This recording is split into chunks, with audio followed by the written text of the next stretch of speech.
Good evening বন্ধুরা, আমি ঋতু। আমার একটা নতুন ব্লগে তোমাদের সবাইকে স্বাগত জানাই। তাহলে চলো আজকে ভিডিওটা শুরু করা যাক। আর সন্ধ্যে থেকে ভিডিওটা শুরু করেছি, তার একটা কারণ হচ্ছে এই যে শাকটা তোমরা দেখতে পাচ্ছ, এটা পালং শাকের শীষ বলে এটাকে।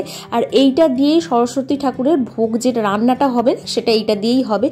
আমাদের গোটা সিদ্ধ আছে, তোমাদের কার কার আছে সেটা অবশ্যই জানিও। আর দেখতে পাচ্ছ এবারে কড়াইগুলোকে সব শুকনো কড়াই একটু নেড়ে নিচ্ছি। এই কড়াইটা যে দেখাচ্ছি এটা বলে 5 কড়াই, মানে 5 রকমের কড়াই মেশানো, সেই জন্য এটাকে 5 কড়াই বলে। যাদের গোটা সিদ্ধ আছে তারা তো সবটাই জানো, কিন্তু যাদের নেই তাদের জন্যই একটু বলে দেওয়া। আর দেখতে পাচ্ছ কড়াই আমার মোটামুটি ভাজা হয়ে গেছে, আমি নামিয়েও নিয়েছি। প্রত্যেকটা কড়াইকে আমি আলাদা করে ভেজে নেব। আর এই যে কড়াইটা ভাজলাম এটা হচ্ছে মাস কড়াই। আর এবারে যে কড়াইটা দিচ্ছি এটা হচ্ছে মুগ কড়াই।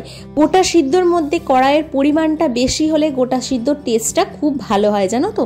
গোটা সিদ্ধ নানা রকমভাবে রান্না করা হয়, যাদের যেরকম নিয়ম থাকে তারা সেই নিয়মেই রান্না করে। আমাদের মশলা গোটা আছে আর আছে নুন জলের গোটা, তো আমি দু রকমেরই করব। আর অনেকের আছে শুদ্ধ নুন দিয়ে সিদ্ধ, অনেকের আছে ঝোল গোটা, অনেকের আছে ভাজা গোটা। তো যাদের যেরকম নিয়ম আছে তারা সেই নিয়মেই করে। এবার দেখো কড়াই যে মটর কড়াই, সেই কড়াইটাও দিয়ে দিলাম মুগ কড়াইয়ের মধ্যে। এবার এটাও ভেজে নেবো। তোমাদের তো বলাই হয়নি যে আমার শরীর কিন্তু এখন আগের থেকে অনেকটাই ভালো আছে। ভালো তো থাকতেই হবে, কারণ অনেক কিছু কাজ আছে, সেগুলো তো আমাকে করতেই হবে। সেগুলো তো বাবা না স্বরূপ কেউই পারবে না। তো দেখো এখানে আমি কড়াইগুলো ভেজে নিচ্ছি। আর এইদিকে আমার শাক কাটাও হয়ে গেছে। শাকটা আমি যে দেখালাম সেটা কেটে ভালো করে রেখে দিয়েছি। এটা কিন্তু ধুইনি, তাহলে শাকটা পচে যাবে। পরের দিন সকালবেলার এটা ভিডিও। বাবান চান করে একদম রেডি হয়ে গেছে।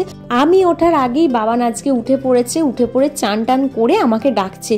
বাবানের না যেদিনকে কোনো কাজ থাকে বাবান একদম তাড়াতাড়ি উঠে পড়ে। এটা তো তোমাদের আগেও বলেছি যে বাবান খুব টাইম মেনটেন করে সব কিছুটা করে। যেহেতু এখন সকালবেলা আমার এখনো কিছু খাওয়া দাওয়া হয়নি, সেই জন্যই বাবানকে বলছি মা আমার খুব খিদে পেয়েছে, একটুখানি খেতে দাও না মা। এইভাবেই মজা করছি। আর স্বরূপ তো অফিস যাবে, সেই জন্য একটু তাড়াতাড়িও করছি যে ওকে টাইমের মধ্যে সবটা করে দিতে হবে। আর এখানে দেখো বাবান পুজো করবে বলে সমস্ত কিছু জোগাড় ওর মনের মতন করে নিয়েছে। ওর যা যা দরকার ও নিজের মনের মতন কিনে এনেছে স্বরূপের সাথে গিয়ে। আর কালকে রাত্রিবেলায় না স্বরূপ আর বাবান দুজনে মিলে ঠাকুরের এখানটা সাজিয়েছে। এখন বেজে গেছে 7:30। আমি নিচে রান্না বান্না করছি। স্বরূপ টুকিটাকে আমাকে হেল্প করে দিচ্ছে। বুকান কিন্তু এখনো ওঠেনি। বাবান বলছে যে বনিকে উঠিয়ে দাও, আর ঘুমোতে দিও না, ওকে নতুন জামা পরিয়ে আমার কাছে দিয়ে যাও। কিন্তু কি বলো তো, বাবান তো এখন বটি নিয়ে কাজ করছে, সেই জন্য না বুকানকে আমি সাহস করে পাঠাতেও পাচ্ছি না। আর ও ঘুমোচ্ছে বলে ওকে এখন তুলিনি। আগে আমি আমার কাজগুলো করে নিই, তারপরে বুকানকে আমি তুলবো। আর এখানে দেখো সমস্ত কিছু নিজের মনের মতন করে সাজাচ্ছে। আমি যে ভয়েসটা দিচ্ছি না এখনই আমি দেখতে পাচ্ছি, মানে ভিডিও এডিটিং করার সময় আমি দেখতে পাচ্ছি যে ও কী কী করেছে না করেছে। একবার এসে যে দেখে যাবো যে বাবান কি করছে, সেই সময়টাই আমার হাতে নেই, জানো তো। আজকে সকালবেলাতেও রান্নার অনেক ঝামেলা আছে, কারণ খিচুড়ি হবে, ভাজা হবে, মানে আলু ভাজা, বেগুন ভাজা, চাটনি, পায়েস, এত কিছু রান্না হবে। আর সব রান্নাই আমি স্বরূপকে দেবো, কারণ আমরা খাবো আর স্বরূপ খাবে না, সেটা তো হতে পারে না। সেই জন্যই তাড়াহুড়ো করছি, এত কিছু রান্না করে ওকে গুছিয়ে দিতে হবে টাইমের মধ্যে। ও তো 9টার সময় বেরিয়ে যাবে স্বরূপ।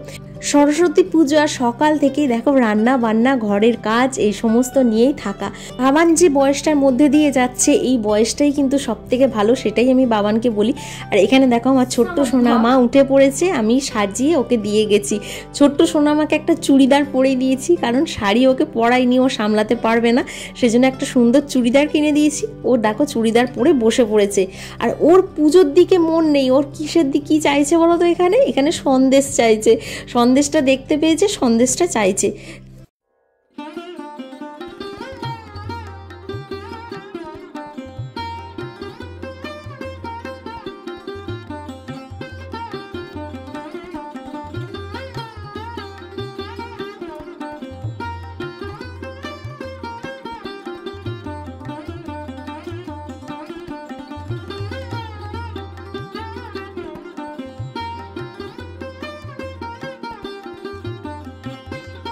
বাবা নিজের মনের মতন করে পুজো করে নিল।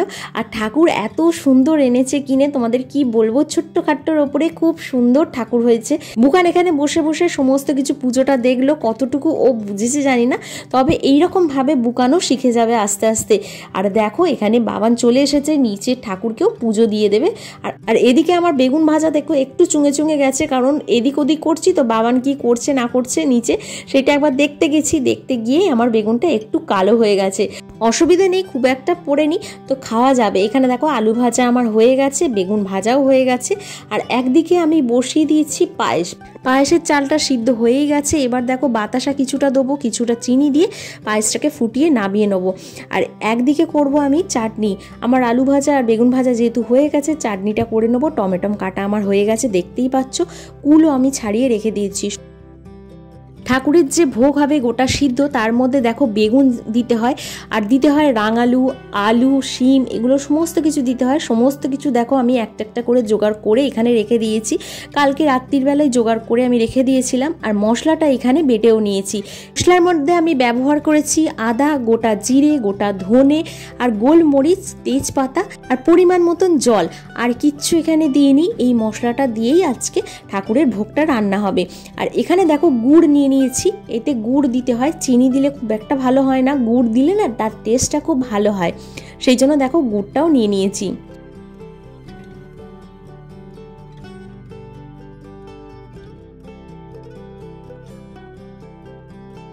তাড়াতাড়ি বসিয়ে দিয়েছি দেখো ঠাকুরের ভোগটা। আর এখানে দেখো তেজপাতা, জিরে আর শুকনো লঙ্কা আমি এখানে ফোড়ন দেবো। প্রথমে দিয়ে দিচ্ছি সর্ষের তেল। সর্ষের তেল বেশ খানিকটা পরিমাণে দিতে হবে, কারণ অনেকটা শাক আমার এখানে রান্না হবে। পরিমাণ মতো সর্ষের তেল দিয়ে সর্ষের তেলটা গরম হয়ে গেলে দিয়ে দিচ্ছি শুকনো লঙ্কা, জিরে আর তেজপাতা ফোড়ন। প্রতি বছর আমি গোটা সেদ্ধ করি কাঠের জালে, কিন্তু এবছর স্বরূপ যেহেতু নেই, সেই জন্য কাঠের জালে গোটা সিদ্ধ হচ্ছে না, এবারে গ্যাসেই করতে হচ্ছে। কাঠের জালে তো আমি একা পারবো না। আর দেখো ফোড়নটা দিয়ে কিন্তু ফোড়নটা অনেকক্ষণ ধরে হতে দিতে হবে, কারণ অনেকটা বড় জায়গা তো, ফোড়নটা হতে একটু সময় লাগবে। যেহেতু আমাদের ভাজা গোটা নয়, সেই জন্য ফোড়নটা হয়ে গেলেই এর মধ্যে দিয়ে দিতে হবে জল। জলটা দেবার পর তারপরে আমি দিয়ে দেবো এখানে কড়াই। কারণ কি বলো তো, আমাদের তো ভাজা গোটা নয়, সেই জন্য কোনো সবজি বলো, কোনো কিছুই বলো ভাজা যাবে না তেলের মধ্যে। সেই জন্য দেখো জলটা দেবার পর আমি এখানে দিয়ে দিলাম কড়াই। কড়াইগুলো তো আমি আগের দিনে ভিজিয়ে রেখে দিয়েছিলাম, তোমাদের দেখিয়েছিলাম। সেই কড়াইগুলোকে আমি ভালো করে ধুয়ে নিয়েছি, ধুয়ে নিয়ে এবার এর মধ্যে দিয়ে দিলাম। জলের পরিমাণটা আমি খুব সামান্য দিয়েছি। আমি অনেককে দেখেছি জল কিন্তু একেবারে অনেকটা দিয়ে দেয়, কিন্তু আমি দিই না। এটা জলের মধ্যে ভেসে উঠবে, আর তার মধ্যেই আমি মশলা আর কড়াইটা দিয়ে একটু নাড়বো, নাহলে একটা মশলার কেমন একটা গন্ধ ছাড়ে, সেটা আমার খুব একটা ভালো লাগে না। যেহেতু ভাজা নয়, সেই জন্য নিয়ম মেনেই আমি কিন্তু করছি, নিয়মের এদিক ওদিক করছি না। এবার দেখো মশলাটা আমি দিয়ে দিলাম। মশলাটা দিয়ে আমি একটু এটাকে কষবো। জলটা যেহেতু অল্প দিয়েছি না, সেই জন্য কষাটা কিন্তু খুব সুন্দর হবে। জলের পরিমাণটা বেশি দিয়ে দিলে কষাটা একদম ভালো হয় না, আর তার টেস্টও কিন্তু ভালো হয় না।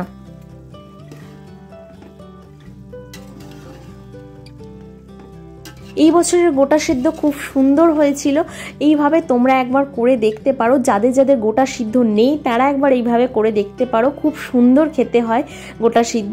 আর বছরে একবার এইসব জিনিস হয়, সেই জন্য এইগুলোকে তো সুন্দর করে করতেই হবে। শাক আমি ভালো করে ধুয়ে নিয়েছি, শাকটা ধুয়ে নিয়ে এবারে শাকটা এর মধ্যে দিয়ে দেবো। এই শাকটাকে আমি দুভাগে ভাগ করব, একটা আমি এই মশলা দিয়ে করব, একটা আমি শুধু নুন আর চিনি দিয়ে করব। আর কোনো কিছু মশলা ওইতে ইউজ করব না, সেটা তোমাদের পরে দেখাচ্ছি। এখানে তাড়াহুড়ো করতে করতে আমি ভুলেই গেছি কড়াইশুঁটি দিতে আর ছোলা দিতে, সেই জন্য ওপর থেকে কড়াইশুঁটি আর ছোলাটা আমি দিয়ে দিলাম। আর ভাগ্যিস মনে পড়েছিল, নাহলে দেয়াই হতো না। এবার দেখো ভালোভাবে এটাকে মেশাবো, মানে নিচের যে মশলাটা আছে সেই মশলাটার সাথে ভালোভাবে মিশিয়ে নেবো। এখন বেজে গেছে 4টে, আর বাবানের বন্ধু স্কুল থেকে ফিরে পড়েছে, সেই জন্য দেখো আমি ভিডিও করছিলাম, ওদেরও একটু দেখিয়ে দিলাম।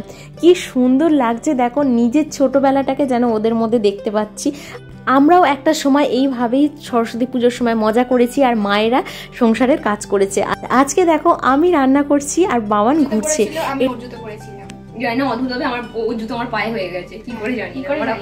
তুই এই শাড়িটা ছাড়, ছেড়ে তোর ড্রেসটা এবার পর। ঠিক আছে, আমি আমার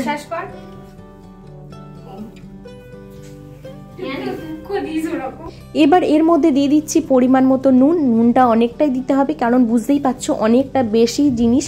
পরিমাণ মতো নুনটা দিয়ে দিলাম। নুনটা দেবার পর এবার দিয়ে দিচ্ছি গুঁড়ো লঙ্কা। গুঁড়ো লঙ্কাটা পরিমাণ মতো দিয়ে দেবো, বেশি ঝাল করব না, শাক বেশি ঝাল ভালো লাগে না, সেই জন্য দেখো গুঁড়ো লঙ্কার পরিমাণটা একটু কম দিলাম। আর দিয়ে দিচ্ছি হলুদ। হলুদটা দেবার পর অল্প একটু জল দিয়ে দেবো, কারণ মশলাটা যাতে পুরোপুরি সব জায়গায় চাড়িয়ে যায়। যদি আমি জল না দিই না, তাহলে মশলাটা কিন্তু এক জায়গায় বসে যাবে। আর দিয়ে দিচ্ছি রাঙালু। রাঙালুটা দিলে না শাকটার মধ্যে একটু মিশ্রতা ভাব এসে যায়, সেই জন্য আমি একটু বেশি পরিমাণে রাঙালুটা দিলাম।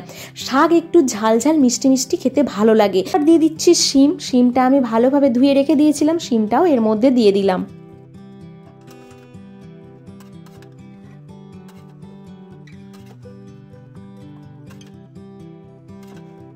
সমস্ত কিছু সবজিকে ভালোভাবে মিশিয়ে নিতে হবে মশলার সাথে। মশলাটার সাথে ভালোভাবে মেশানোটাই হচ্ছে কাজ। আর এতটা জিনিস না একভাবে নাড়ছি যাতে নিচে না বসে যায়, কারণ জলের পরিমাণটা তো কম আছে, এর জন্য একটু ভয় লাগছে যদি নিচেটা বসে যায়, সেই জন্যই বারবার একটু নেড়ে নিচ্ছি। প্রথম দিকে একটু নেড়ে নিতে হবে, তারপরে আস্তে আস্তে জলটা যখন ছাড়বে তখন কিন্তু এতটাও নাড়তে লাগে না। আর গ্যাসে যেহেতু করছি না, একটু আমার অসুবিধে হচ্ছে। আমি যেহেতু একটু বেটে সেটে মানুষ, সেই জন্য অনেকটা উঁচু হয়ে গেছে ডেচকিটা রেখে, সেই জন্য একটু অসুবিধা হচ্ছে, কিন্তু ঠিকঠাক হয়ে যাবে আশা করছি। আর দেখো এবারে দিয়ে দিচ্ছি গুড়। গুড়টা বেশ খানিকটা পরিমাণে দেবো।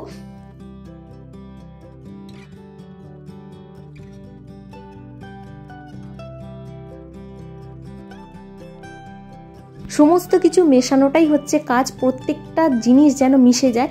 এবারে দেখো সব শেষে আমি দিয়ে দিচ্ছি বেগুন। বেগুনটা হতে যেহেতু বেশিক্ষণ সময় লাগে না, সেই জন্য বেগুনটা আমি সব শেষে দেবো।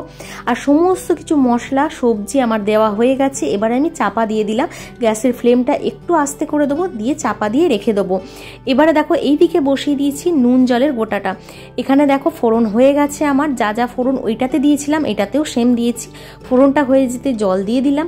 এদিকে এটাও একটু নেড়ে নিচ্ছি, কারণ মাঝে মধ্যে নাড়তেই হচ্ছে, নালে ভয় পাচ্ছি যদি নিচেটায় বসে যায়, সেই জন্য মাঝে মধ্যে একটু নেড়ে নিচ্ছি। আর এইদিকে ফোড়নটা আমার হয়ে গেছে, জল দিয়ে দিয়েছি। এই দিকেরটা আমি বসিয়েছি ইন্ডাকশানে, এই দিকেরটা আমি গ্যাসে বসাইনি, কারণ আমার অসুবিধে হবে, সেই জন্য আমি এইদিকে ইন্ডাকশানে বসিয়ে নিয়েছি।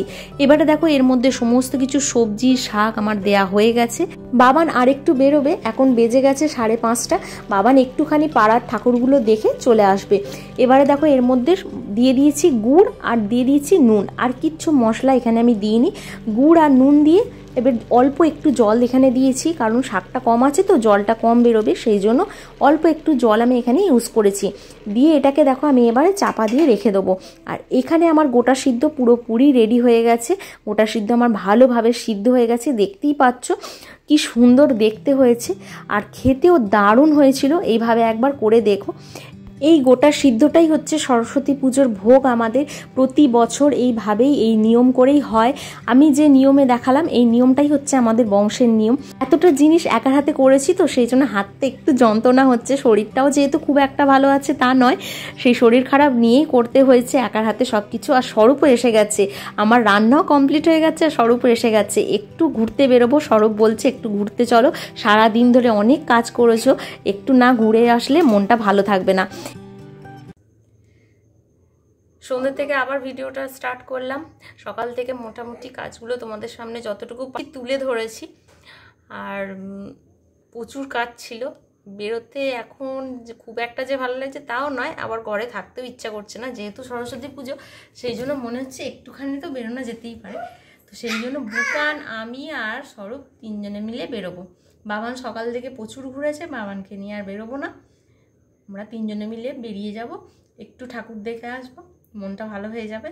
আর বুকান সকাল থেকে একদম ঠাকুর দেখেনি, সেই জন্য বুকানকে নিয়ে যাচ্ছি। আজকে যেহেতু সরস্বতী পুজো সেই জন্য একটা হলুদ রঙের চুড়িদার পরে নিয়েছি।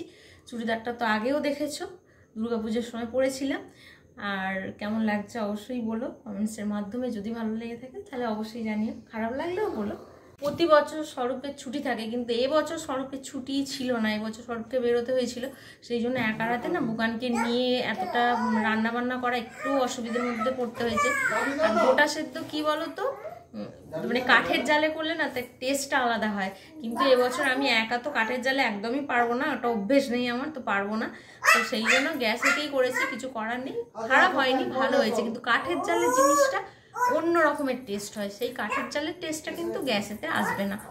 তো খারাপ হয়নি, ভালোই হয়েছে। তোমাদের রেসিপিটা তো একটু অল্প শেয়ার করেছি, সেটা তোমরা দেখে নিও। গোটা সেদ্ধ অনেকেরই নেই, আর দোকানে এখানে চেঁচাচ্ছে, শুনতেই পাচ্ছ। দেখবে একবার, দেখে নাও সোনা বাবাটাকে। দেখো, হাই করে দাও সবাইকে, সবাইকে হাই করে দাও। একটা হাম্পু দিয়ে দাও। আরে সাবাস, তাহলে চলো আজকের ভিডিওটা এখানেই শেষ করছি। পরের আবার নতুন একটা ভিডিও তোমাদের সাথে দেখা হচ্ছে। তোমরা সবাই ভালো থেকো, সুস্থ থেকো, সাবধানে থেকো। আজকের মতো টাটা।